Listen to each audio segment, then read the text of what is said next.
Abortar, saiam daí. Em 1945, a Segunda Guerra Mundial persiste.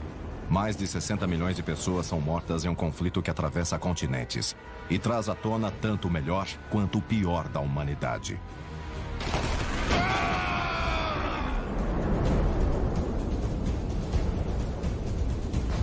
Continua!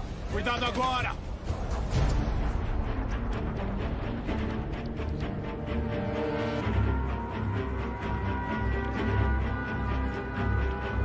Um exemplo do pior são as atrocidades do Holocausto.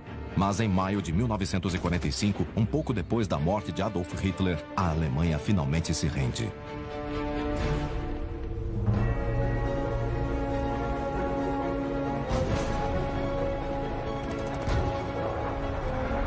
Entretanto, o Império do Japão persiste. Há anos, as forças dos Estados Unidos têm percorrido diversas ilhas lutando cara a cara contra seu inimigo, chegando cada vez mais perto do Japão, porém longe do desfecho final.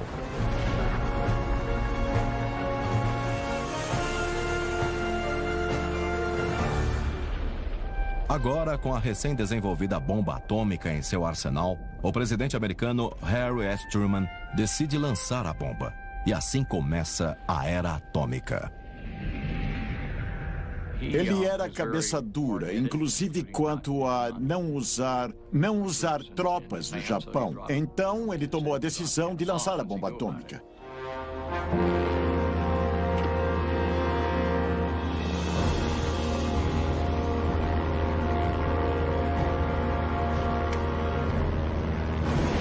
Há pouco tempo, uma aeronave americana lançou uma bomba em Hiroshima e usou sua força contra o inimigo. Essa bomba tem mais energia que 20 mil toneladas de TNT. A Era Atômica começou.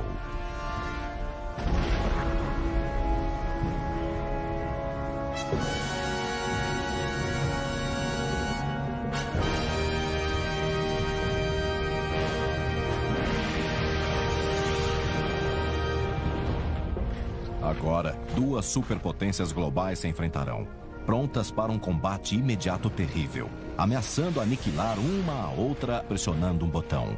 É uma corrida armamentista, uma batalha de propagandas e, às vezes, um jogo mortal.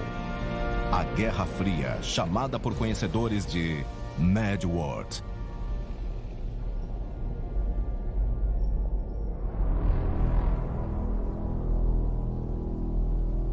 Hiroshima, 6 de agosto de 1945. Cerca de 70 mil pessoas são mortas instantaneamente por uma única bomba.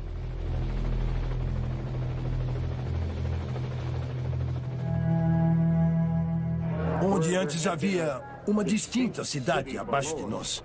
Não havia mais nada lá embaixo, mas, para ser bem claro, era uma bagunça de ebulição negra. A maior parte da cidade foi destruída. Cerca de 10 quilômetros quadrados foram devastados. E aquela nuvem que subia, derrubava e consumia tudo. Dava para ver a energia dentro dela.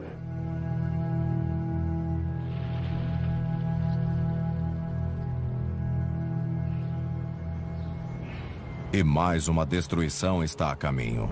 3 dias após Hiroshima, uma segunda bomba é lançada no Japão. Essa é a explosão da bomba atômica em Nagasaki. Vocês que estão vendo essas imagens podem julgar por si mesmos o grau de ameaça à civilização dessa nova arma. É o aproveitamento da energia básica do universo. A força da qual o Sol tira sua energia foi lançada contra aqueles que trouxeram a guerra ao Extremo Oriente. A bomba foi usada em seres humanos.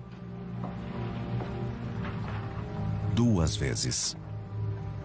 Era uma guerra de escala mundial. Então, eu acho que o argumento mais forte de que o uso daquelas armas ia acabar com a guerra mais rápido, sem precisar invadir o Japão de forma convencional, era legítimo. Nos Estados Unidos, a nova superarma é vista por muitos como um motivo de comemoração. Eles são a única nação que possui a bomba atômica. Por enquanto. Mas uma nova arma horrenda foi adicionada à capacidade de destruição da humanidade. Eu não acho que bombas nucleares eram necessárias para causar um fim imediato à Segunda Guerra Mundial. Estudiosos japoneses agora são quase unânimes em afirmar que não foram Hiroshima e Nagasaki que nos trouxeram a paz. Foi a entrada da Rússia na guerra naquela mesma semana. Esse foi o fator decisivo. A grande conquista das armas nucleares, na opinião da maioria das pessoas, foi a interminável guerra catastrófica no território japonês. E até mesmo isso é um grande equívoco, se fizermos uma avaliação mais apurada do caso. Será que esse poder agora disponível para o homem causará outra guerra ainda mais suicida sobre nós? Ou ele será usado para evitar guerras e criar um novo capítulo progressista na história? A Era Atômica?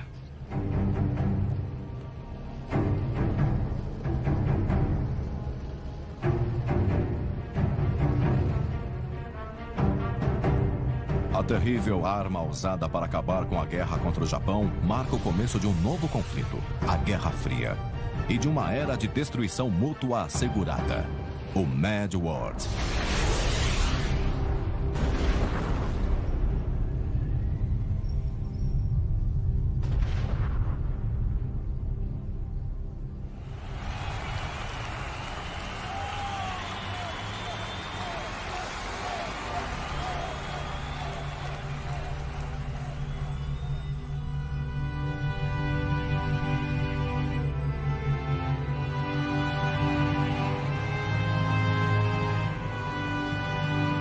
Ao final da Segunda Guerra Mundial, uma reunião nos Estados Unidos quer garantir que uma guerra como essa nunca mais ocorra novamente. Em São Francisco, 50 Nações Unidas estão se empenhando há 2 meses, elaborando uma carta que decidirá o futuro da paz mundial. É agora meu dever convocar a votação para aprovar a Carta das Nações Unidas.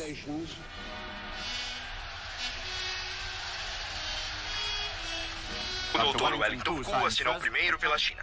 Depois, um a um, todos os países representados em São Francisco assinaram a Carta da Liberdade e da Paz, na qual o mundo todo deposita sua esperança.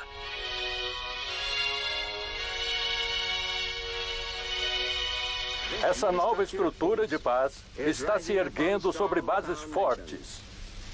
Que não deixemos escapar essa chance suprema de estabelecer uma regra mundial de sensatez para criar uma paz duradoura sob a orientação de Deus. 50 nações assinaram a carta e as Nações Unidas nasceram.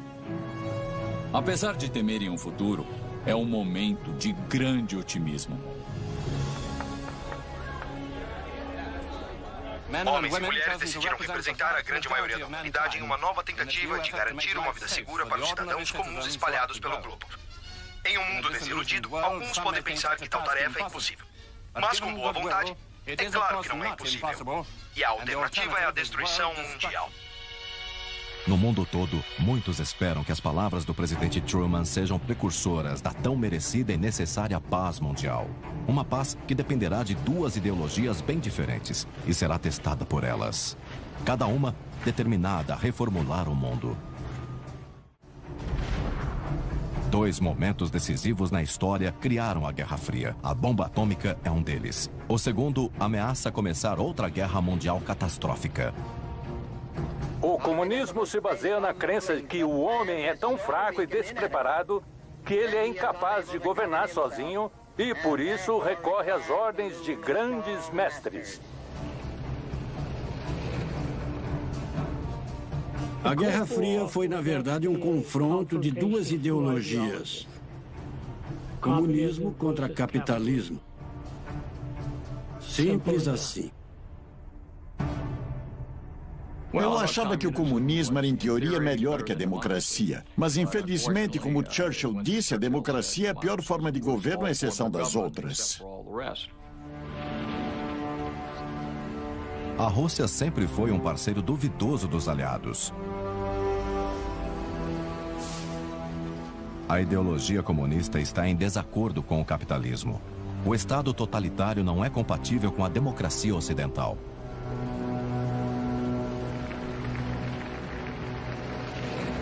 Faziam uma lavagem cerebral nas escolas para odiarmos o Ocidente. Eles eram capitalistas gordos que estavam empenhados em conquistar a União Soviética.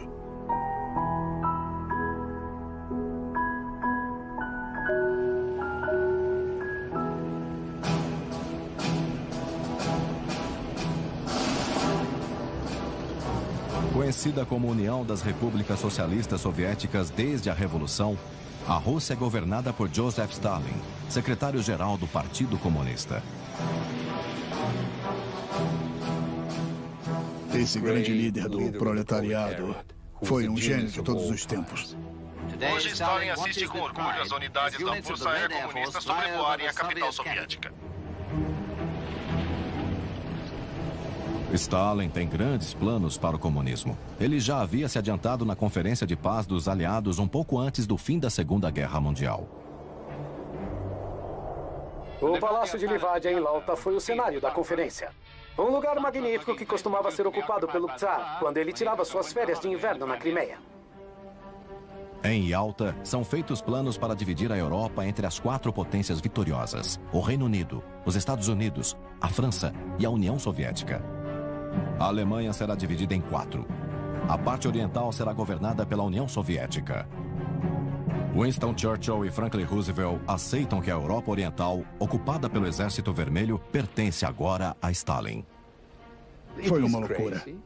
Toda essa divisão do mundo entre as grandes potências em Yalta, quando se reuniram e meio que tinham uma folhinha de papel com os registros: 70% da Polônia para vocês e 20% para nós, coisas do tipo. Então, você sabe, nós chegamos onde chegamos.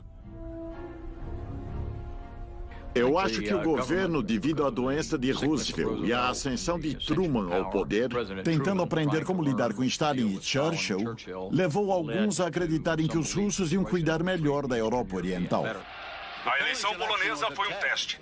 Os soviéticos prometeram uma eleição democrática na Polônia. Houve discussões e atrasos, e quando a eleição foi finalmente realizada, era tudo um evento totalitário encenado por uma ditadura comunista.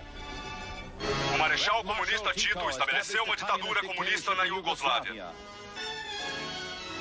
O governo democrático do primeiro-ministro húngaro Nagy sofreu um golpe dos comunistas.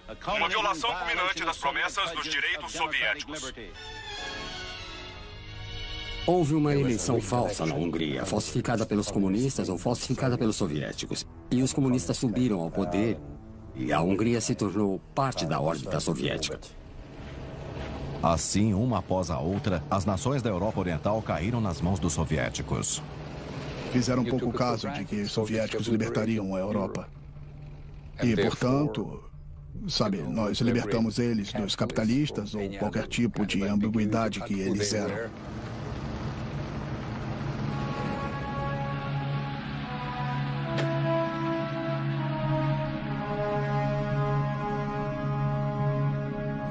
De Estetino, no Báltico, a Trieste, no Adriático, uma cortina de ferro desceu sobre o continente. Eu acho que a cortina de ferro foi uma surpresa bem grande, uma surpresa bem desagradável. Eu acho que isso levou ao famoso discurso de Churchill para acordar os americanos, porque apesar de todo o custo da grande vitória da Segunda Guerra Mundial, parece que havia umas pessoas que queriam causar mais problemas e criar uma outra guerra. E o país que ia fazer isso era a União Soviética. Com o Plano Marshall, os Estados Unidos pretendem reviver as fortunas da Europa Oriental. Mas eles oferecem apoio financeiro aos países do bloco soviético e até mesmo à União Soviética. Os americanos comuns se envolveram.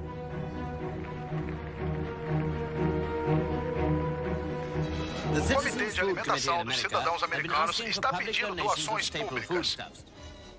Todos nós, de jovens a idosos, fizemos generosas doações, desejando ajudar amigos no exterior que enfrentam sofrimento ou o controle comunista. O Trem da Amizade é uma invenção de um jornalista de Washington que transmite generosidade pelos Estados Unidos. Durante sua jornada pelo continente, em todo lugar, grandes multidões apoiam essa manifestação americana de boa vontade e de auxílio prático às nações livres da Europa Oriental. Além de leite, alimentos enlatados e outros produtos alimentícios, também foram coletadas doações em dinheiro. Stockton, Califórnia, é a mais nova parada da Rota da Amizade, na qual o trem percorre de graça as estradas de ferro. O trem viaja de costa a costa, coletando comida, combustível e roupas, ao fazer mais de 40 paradas no caminho. Grandes quantidades de suprimentos essenciais são recolhidas a cada parada. E o trem deve chegar a Nova York em 2 sessões seguidas de 200 vagões.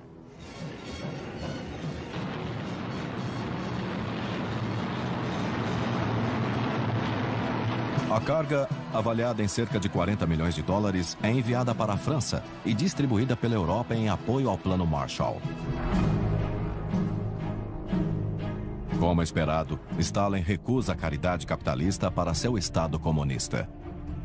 Com recriminações e rejeições, Molotov abandona a conferência e condena o Plano Marshall. Os tratados entre o Ocidente e o Oriente se tornam uma divisão econômica. O limite da cortina de ferro separa agora as esferas econômicas soviéticas e ocidentais, e enquanto os representantes das nações livres do Ocidente continuam sem a Rússia, as grandes potências convidam toda a Europa a se juntar ao partido. Os que apoiam os soviéticos são rejeitados. Winston Churchill cria uma expressão para descrever a divisão entre a Europa Oriental comunista e o Ocidente. Sabe, quando nós estávamos deixando a Lituânia, meus pais primeiro acharam que iam fazer isso de maneira legítima. Então eles foram ao consulado russo e pediram permissão para partir. E a resposta que eles tiveram foi: escutem, ninguém parte. Nem os pássaros vão voar se nós descobrirmos como impedi-los. Arame farpado e torres de vigia cercam o leste. A ameaça soviética é real. A Guerra Fria começou. Em 1946, a Guerra Fria já se tornou um fato da vida de muitos. Uma cortina de ferro desceu sobre o continente, como Winston Churchill disse. Os Estados Unidos acreditam que Stalin quer governar o resto da Europa e a China também, causando o medo de uma terceira guerra mundial. Uma corrida armamentista global ocorre. O presidente Truman decide construir mais bombas atômicas. Elas serão testadas no Oceano Pacífico, em um arquipélago minúsculo conhecido como Atol de Bikini. Em Bikini, torres gigantes estão sendo construídas para observação fotográfica. Essas são as primeiras explosões de bomba atômica desde Hiroshima e Nagasaki.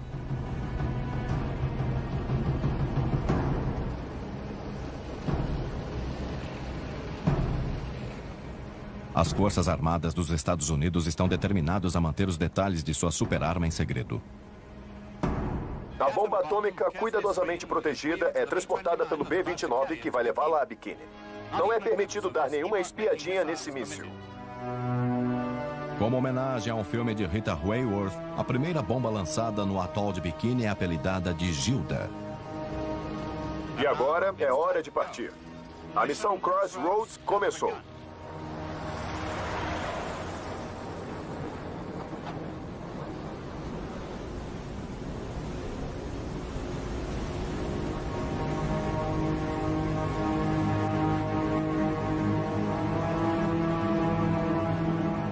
Quem estava sem óculos de proteção cobriu os olhos quando a 4ª bomba atômica do mundo foi lançada.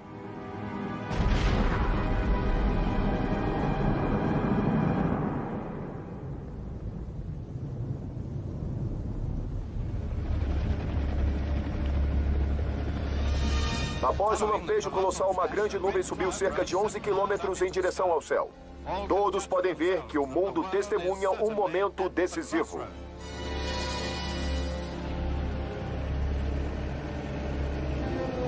Uma segunda bomba é testada 2 semanas depois. Dessa vez, o teste foi realizado a cerca de 27 metros abaixo d'água.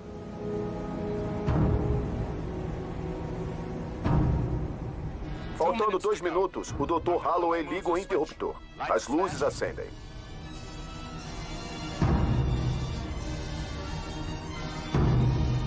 Cinco, 4, 3, 2, 1, fogo!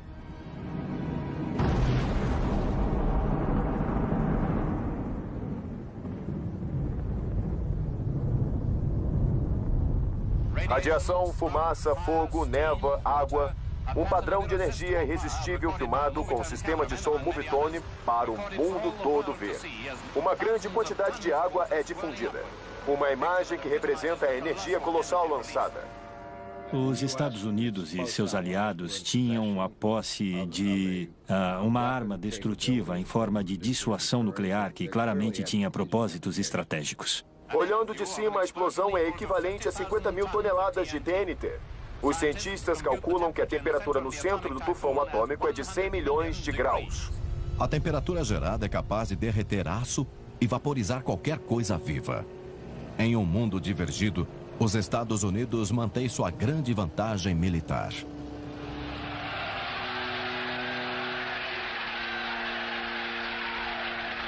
Enquanto isso, o sentimento anti-ocidental cresce por trás da cortina de ferro.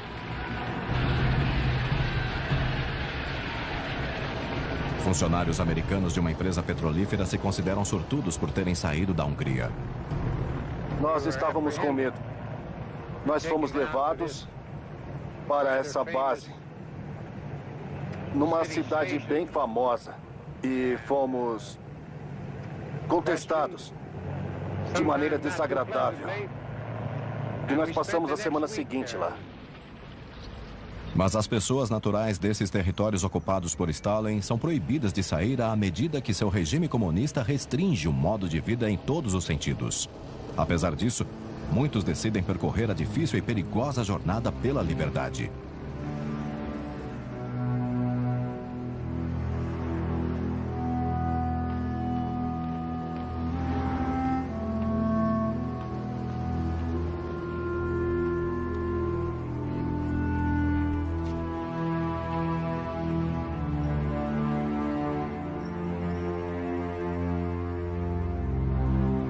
O medo deles era menor que a frustração pela falta de liberdade e de democracia. Eles faziam várias piadas sobre Stalin, e muitas delas eram bastante sarcásticas e desprezíveis. Eu vou te contar uma delas. Tem uma pessoa se afogando e eles tiram ela do lago, e essa pessoa diz: "Vocês podem me pedir qualquer coisa que quiserem, eu sou Stalin." E eles dizem: "Por favor, não diga a ninguém que nós te salvamos." As tentativas de fuga são ousadas e, às vezes, até bizarras. Este é um tanque caseiro usado por um mecânico tcheco para escapar para a Bavária. Ele ultrapassou a cerca elétrica e dirigiu 48 quilômetros até a fronteira. Levou sua esposa, seus 2 filhos e várias outras pessoas que se juntaram a ele nessa aposta para a felicidade.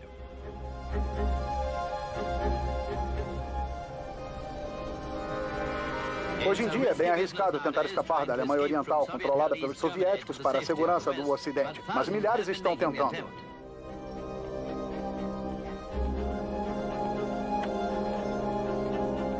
Naquela época, era extremamente difícil e perigoso, porque as fronteiras eram bloqueadas com cercas elétricas, minas terrestres.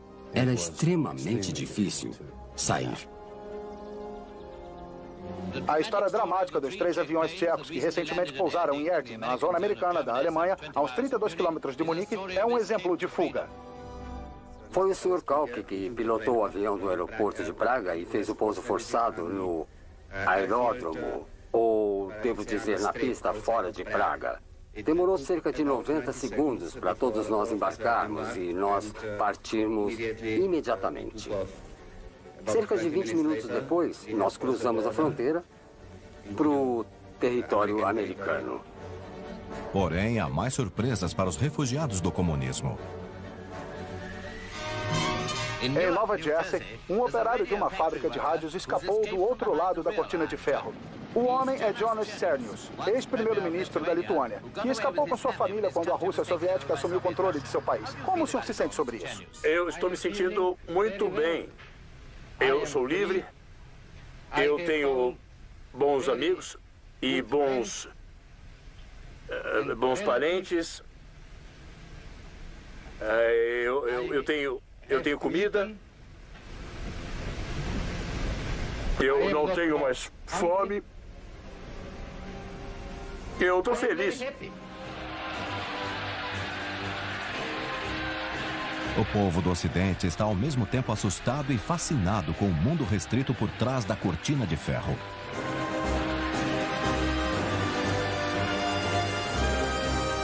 Relatórios revelam que os países controlados pelos soviéticos estão treinando seus jovens para a guerra.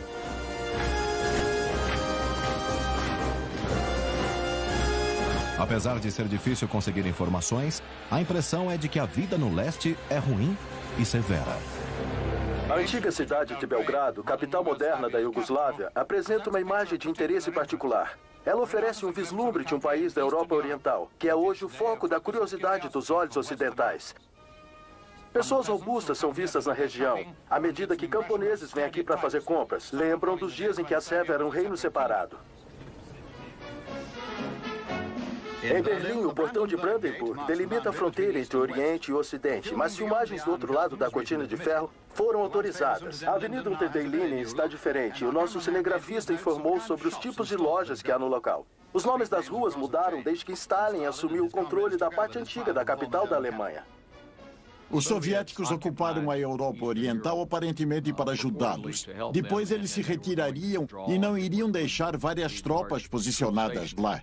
No final das contas, eles deixaram. E como resultado, em 1947, os soviéticos não iam sair da Europa Oriental e deixar o povo comandar o próprio país. Escrever matérias era algo arriscado para jornalistas ocidentais. Vários foram presos por tentarem. Livre depois de 2 anos em uma prisão comunista, o Sr. Otis se reuniu com sua esposa ao chegar ao aeroporto de Idlewild, em Nova York. Parece que foi devido ao seu apelo pessoal que o governo tcheco finalmente concordou em libertá-lo. Will, o senhor concorda que os tchecos tiveram algum motivo para prender o senhor? É bem difícil dizer. É complicado também. Eu vou falar uma coisa. Do ponto de vista deles, em alguns aspectos eles tinham. É verdade. Os padrões são diferentes lá. Eles veem as coisas diferentes. Muitos no Ocidente estão preocupados com as histórias sobre a opressão crescente no Oriente. Se a União Soviética realmente quer a paz, podem provar levantando a cortina de ferro e permitindo a livre troca de informações e ideias. É possível sentir as consequências da Guerra Fria em todo lugar. Em 1952, nas Olimpíadas de Verão na Finlândia, a tensão da Guerra Fria ameaça estragar o evento. Helsinki, a capital da Finlândia, é com toda certeza uma bela cidade. Já estava pronta para os jogos quando nós fizemos essas imagens do estádio olímpico com a piscina ao fundo. Os atletas soviéticos ficam separados dos seus rivais ocidentais. A 16 quilômetros fica a Vila da Cortina de Ferro, onde os times da Rússia e das suas nações partidárias estão. Esse é o responsável pelo local com atletas húngaras. Em todo lugar se vê o símbolo da Cortina de Ferro.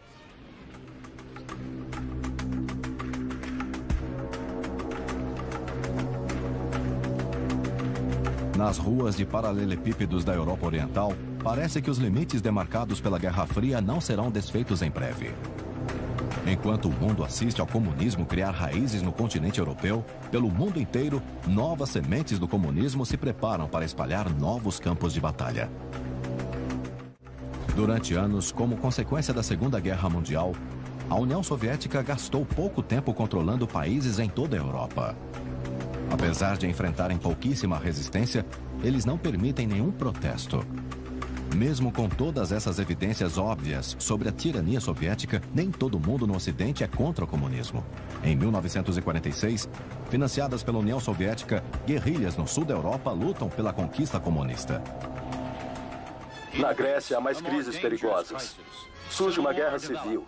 Tropas do governo grego estão tentando conter grupos de guerrilheiros comunistas amparados pela Iugoslávia, Albânia, Bulgária, países partidários aos soviéticos.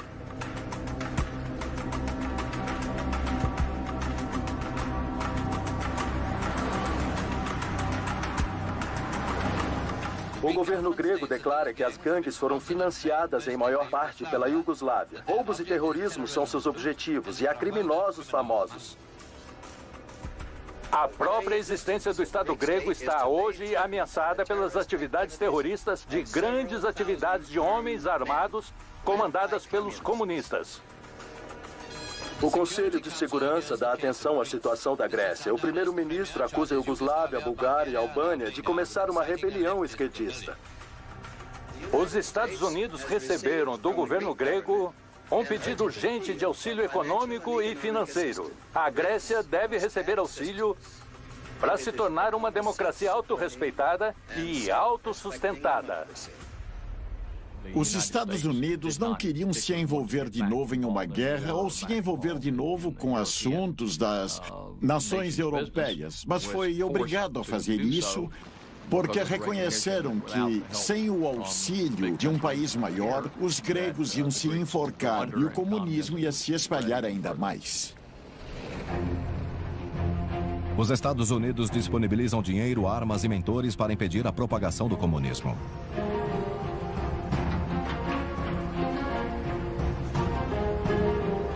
Os conflitos na Grécia continuam desde que a Segunda Guerra Mundial acabou. Ela faz parte do plano Comunismo Universal.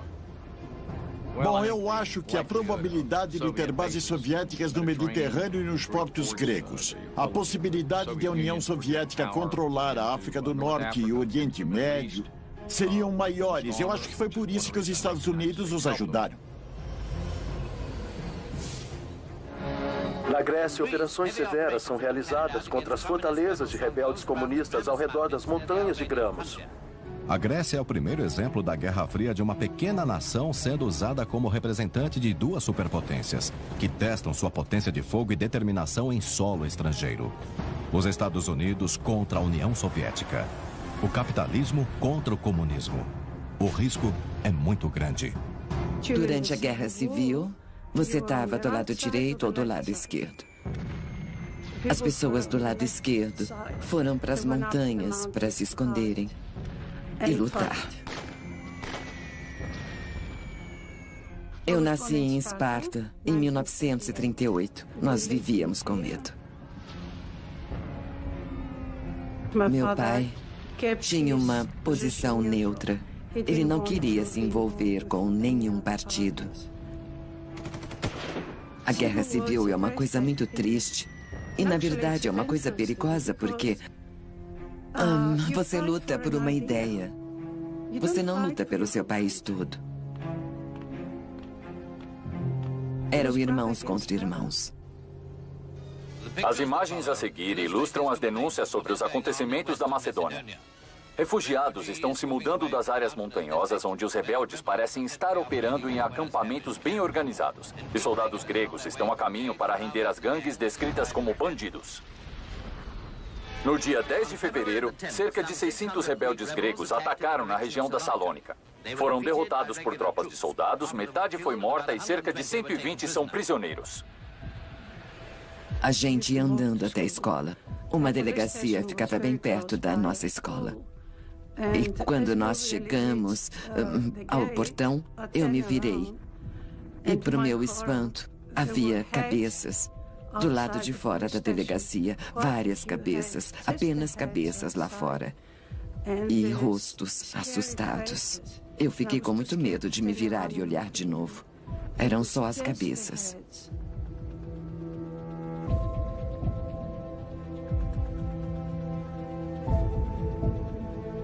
O motivo pelo qual eles faziam isso era para avisar as pessoas que se você fosse para o lado esquerdo, isso ia acontecer com você.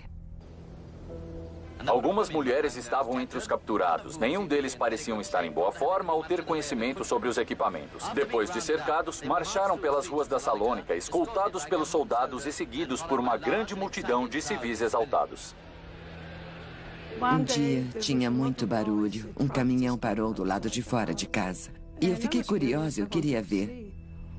Então eu fui para fora. E o que eu me lembro era de um lindo cabelo. Aquele lindo cabelo que estava voejando na parte de trás do caminhão. Tinha uns 3 corpos lá. Eu não sabia que eram corpos na época. Então essas mulheres provavelmente foram às montanhas para ajudar. Talvez seus parentes, talvez quem elas amavam. E eles as pegaram e as mataram. Por causa do envolvimento dos outros países, criou-se uma situação caótica que durou por um tempo. Durou mais tempo do que devia ter durado e isso é injusto. Após 4 anos, os comunistas são derrotados. Sem ajuda, os gregos provavelmente não seriam capazes de vencer a Guerra Civil em 1947. O Ocidente impediu que Stalin tomasse o controle de outro país da Europa. A Acrópole de 2.000 anos e meio testemunha em silêncio o fim de outra guerra em sua longa história. Os soldados não perderam tempo em visitar a Acrópole, onde eles foram entretidos por uma apresentação de dança realizada pelo exército grego. É difícil acreditar que estão entre os maiores combatentes do mundo.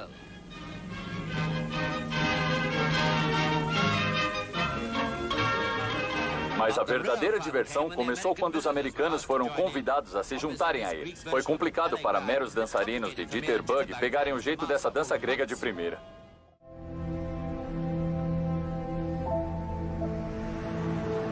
Do outro lado do mundo, o comunismo está fincando raízes em outro país, a China.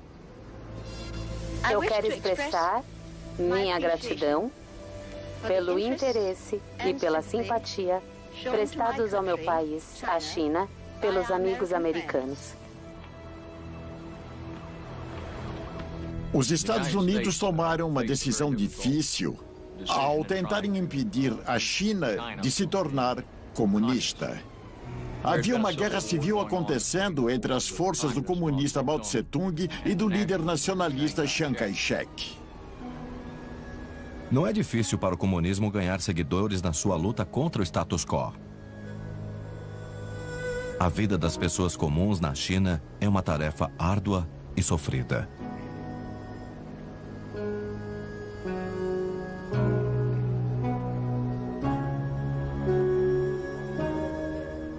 Apenas a mão de obra humana é utilizada para retirar os barcos do rio e da correnteza, enquanto animadores encorajam os homens.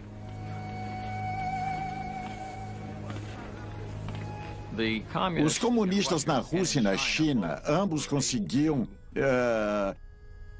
hipnotizar e propagandear e convencer, persuadir os camponeses de seu país, as pessoas pobres, de que estavam tirando vantagens deles, que os ricos tiravam todo o dinheiro deles e eles eram corruptos. Até onde os camponeses sabiam, se os comunistas assumissem e atirassem em todos que tivessem dinheiro, você sabe, a essa altura eles estavam tão abatidos e maltratados, sem ter nenhuma perspectiva, que eles pensariam, bom, o que custa tentarmos?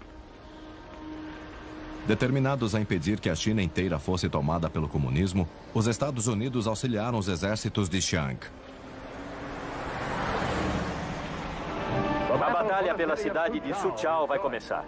A menos de 300 quilômetros da capital, Nanquim, as forças nacionalistas se preparam para uma batalha já perdida. Os 400 mil nacionalistas estão munidos de armas americanas e canhões de 105 milímetros iniciam a barragem.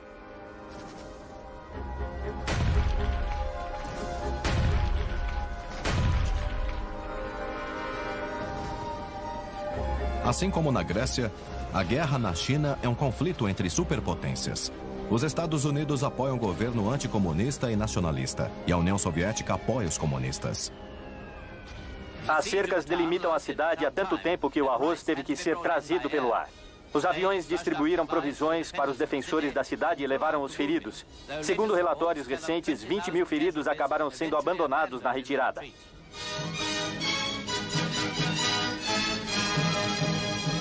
A situação militar do ponto de vista nacionalista é bastante grave. Eles afirmam que os comunistas são mantidos pela União Soviética e que os chineses comunistas capturados na batalha estavam munidos com moderno equipamento militar da Rússia. Hoje, o comunismo devastou como uma maré vermelha a antiga civilização da arcaica capital, Pequim, até Yangtze e Nanquim. Eu nasci na China, em Xangai, na verdade. O sistema democrático ocidental não ia dar certo na China, considerando a história. Em 1º de outubro de 1949, Mao Tse-tung decreta a República Popular da China. Uma grande vitória para o comunismo.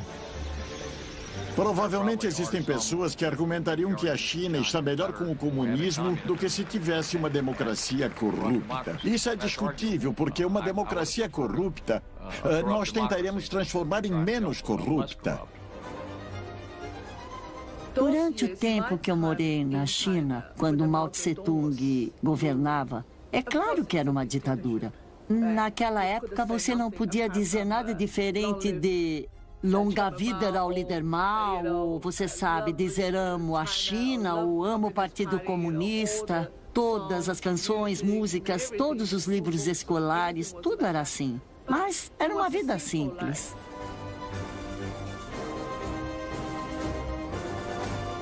As pessoas eram mais carinhosas entre si e o senso moral era muito melhor.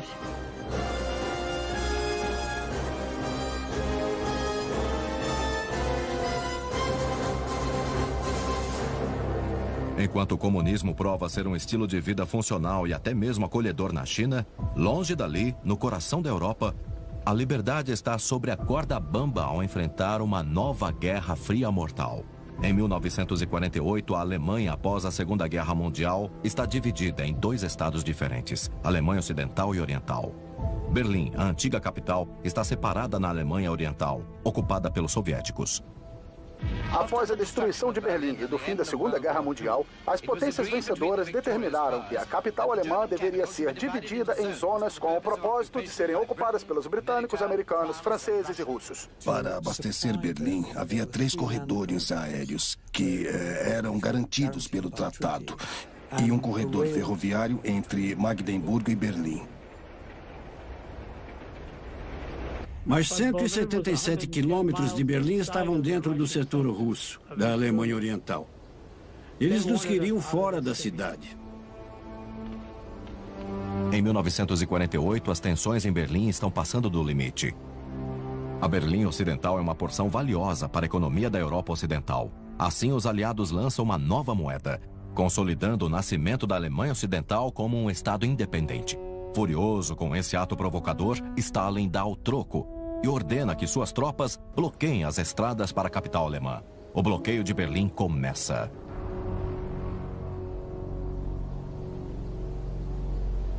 Eu estava na base da Alemanha quando o transporte aéreo de Berlim começou.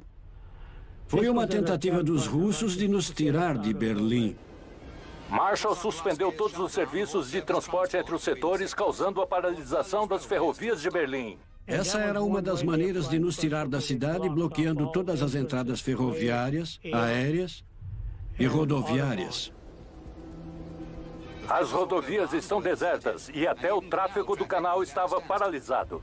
A brutalidade soviética na Europa Oriental é algo indiscutível. Muitos temem que os berlinenses ocidentais morram de fome com a imposição ou algo pior aconteça. Só havia um jeito de entrar na capital cercada, pelo ar. Na zona ocidental, aeronaves foram carregadas com suprimentos e enviadas para o local. O governo americano decidiu que iam manter as milhares de pessoas abastecidas pelo ar. E o transporte aéreo começou. As aeronaves tinham capacidade de carga limitada na época e eram bem lentas. Começou com as aeronaves levando carvão, combustível, comida, suprimentos médicos, roupas, qualquer coisa pelo ar, para prover os berlinenses. Depois de pouquíssimo tempo, eles perceberam que só isso não era suficiente. Quando o inverno de 1948 começou, as forças aéreas americanas e britânicas perceberam que precisavam fazer algo audacioso. Então elaboraram um plano. Para poderem aumentar o número de despachos, eles tinham um sistema em que a aeronave decolava da Alemanha Ocidental, voava pelo corredor e pousava, descarregava e decolava na hora. Eles já tinham combustível para voltar. O voo de mais de 240 quilômetros até o território russo foi realizado entre aeronaves americanas e britânicas que pousavam com intervalos de 3 minutos durante noite e dia.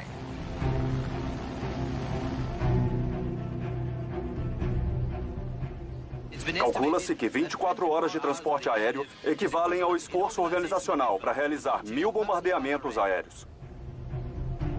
Provavelmente centenas de vidas perdidas britânicas e americanas no geral. Devido a acidentes ou mau tempo ou falta de combustível, alguma coisa assim. Custou caro. A tensão no solo chega ao seu limite. Todos os lados se preparam para o pior. Os americanos decidem enviar uma mensagem impactante.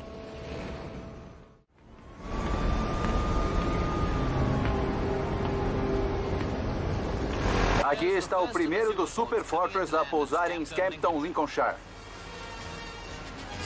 2 grupos de aeronaves B-29 formados por 60 Super Fortress estavam a caminho, transportando tripulação principal e reserva.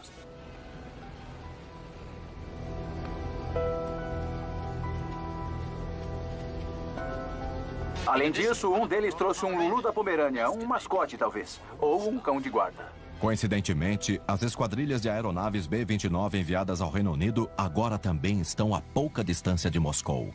Foi o B-29 que lançou as bombas em Nagasaki e Hiroshima. E os soviéticos sabem disso. Ao perguntarmos sobre o motivo da visita, o general John Harry disse o seguinte: o propósito da nossa visita é treinar voos de longa distância. Nós não sabemos quanto tempo ficaremos aqui. Nós ficaremos aqui até cumprirmos nosso dever temporário. A ameaça à União Soviética é clara. Nós temos o direito de ficar em Berlim e pretendemos manter este direito. Nós claramente temos um conflito em Berlim que pode a qualquer momento apressar um confronto mundial horrendo. Havia a possibilidade do problema aumentar e sair do controle.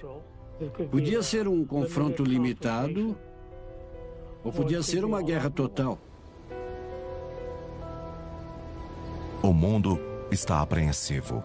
Será que os americanos usarão suas superarmas de novo?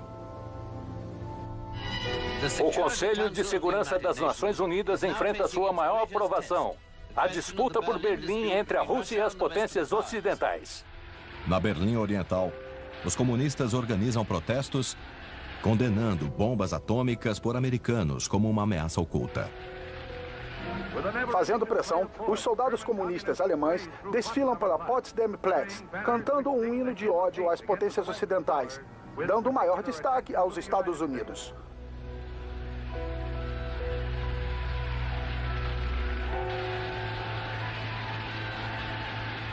Com o deteriorado palácio de Reichstag como pano de fundo, os cidadãos de Berlim mais uma vez se reúnem em mais de 200 mil para ouvir as garantias de que Berlim será mantida.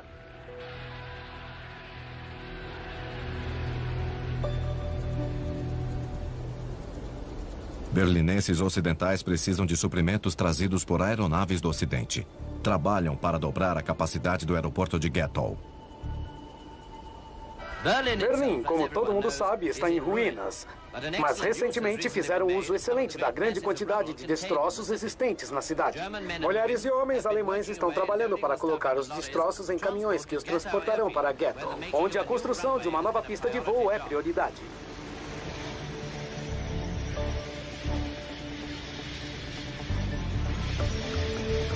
A primeira aeronave a decolar na nova pista de voo marcou um verdadeiro triunfo. Os americanos perceberam que as crianças não tinham nada a ver com a guerra. E várias aeronaves que decolavam tinham doces e guloseimas nas cabines. E quando eles se aproximavam do solo, eles jogavam os doces para fora da aeronave. E as crianças famintas lá embaixo pegavam eles. E então, sem nenhum aviso, em 12 de maio de 1949, o bloqueio de Berlim termina. A maior dificuldade da Guerra Fria foi resolvida, ao menos por enquanto, quando o bloqueio foi desfeito pelos russos. Veículos alinhados aguardam a remoção das barreiras e o sinal para entrarem em Berlim. Stalin percebeu que o Ocidente não ia se render e tudo acabou de um dia para o outro. Com a abertura dos portões, um novo capítulo na história pós-guerra começa a se desenvolver nas estradas alemãs.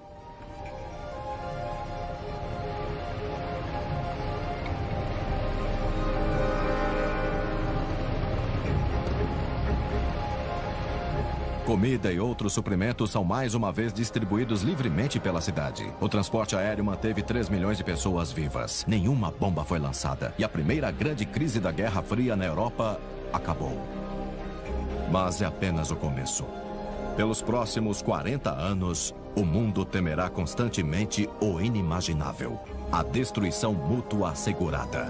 No Mad World.